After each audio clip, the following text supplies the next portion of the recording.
Kazuha is a character that I've been using ever since his banner dropped a couple weeks ago, and honestly he's become one of my favorite characters to play. I have tried to run him as a main DPS like my Zhao, with a 2-piece Viridescent and 2-piece Gladiators or 2-piece Shimenawa's Reminiscence found in Inazuma, as a sub DPS with 2-piece Noblesse and 2-piece Viridescent, or as a full EM support, which is how I run him right now. Personally, I think he's one of the most flexible characters in the game, and as an ANEMO unit, he can be slotted into literally any team you want. As I mentioned, I run my Kazuha as a full Elemental Mastery support. He has 931 EM, doesn't care about crit stats. He's running an Iron Sting, Refinement 1. Further refinements doesn't really change the swirl damage, so it doesn't matter. And he's running a 4-piece Viridescent Venerer set with Elemental Mastery main stats on all 3 pieces.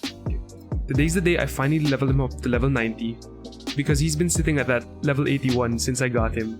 It's kinda bugging me, not gonna lie. But I also wanted to see the difference in swirl damage from level 81, level 85, and level 90 Kazuha. Just a quick recap for those who didn't know. Transformative reactions are reactions that include Overload, Shattered, Electrocharge, Superconduct, and of course, the focus of this video, Swirl. These reactions cannot crit, and the damage output of these reactions instead depend on the base damage determined by the level of the character. And that is why people say that it's worth to level up characters such as Venti, Sucrose, or Kazuha all the way up to 90. The reaction is then amplified depending on the EM of the specific character, and this is why it is worth to run a full EM build on Kazuha, Venti, and Sucrose, and it is usually as good or even better than a crit build.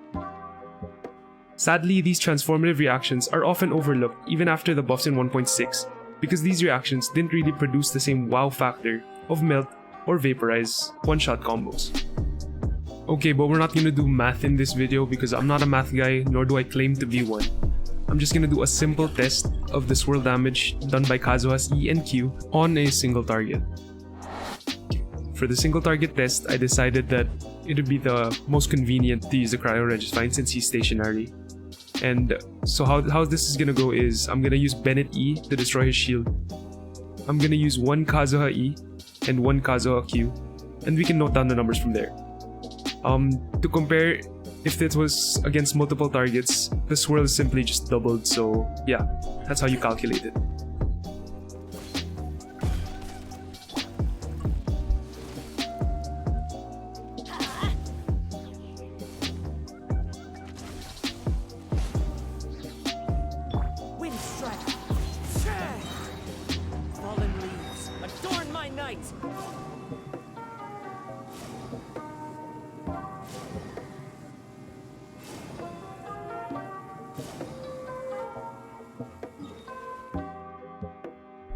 Now comes the painful part.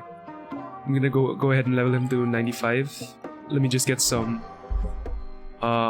energy back. I'll level him to 95 and I'll go back there.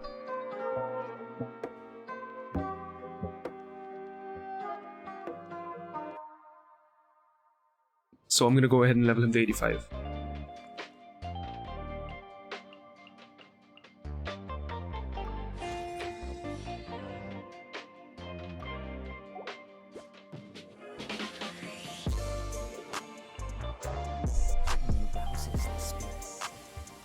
But it's best to dry your clothes as soon as possible. Okay, so I leveled him to 85, now I want to see the damage difference. So same thing, one skill, 1 burst, and then we'll check the numbers. Time to go. Let's light it up. Off we go. Let's light it up. Clouds high. The birds call. So right away we can see that our swirl increased to 5,700.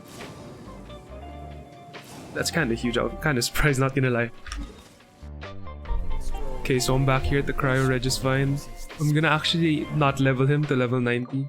I'm gonna level him to 89 because I'm not spending for that last one.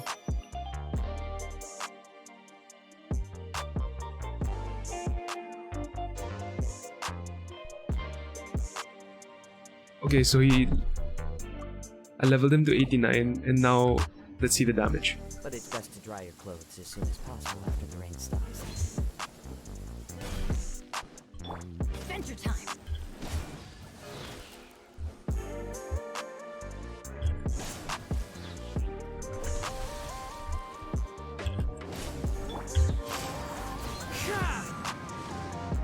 Fallen leaves, adorn my night! Okay, so our damage at level 89 is 6,478 swirl damage.